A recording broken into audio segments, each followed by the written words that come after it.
What do you call bee? Agbon, basket. Agbon, coconut. Agbon, deer. Agbonrin, jaw. Agbon, but. Ṣùgbọ́n, we tremble. Agbon, we are wise. Agbon, we couldn't scoop it. Agbon. Wow. Now tell me the meaning of this sentence in Yorùbá.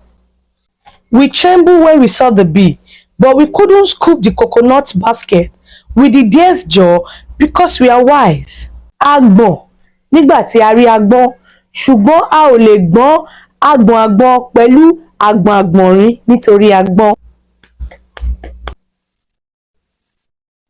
Gẹ́gẹ́ bí àlàyé tí a ṣe ṣáájú pé àmì ohùn máa ń fi ìyàtọ̀ hàn nínú àwọn ọ̀rọ̀ Yorùbá.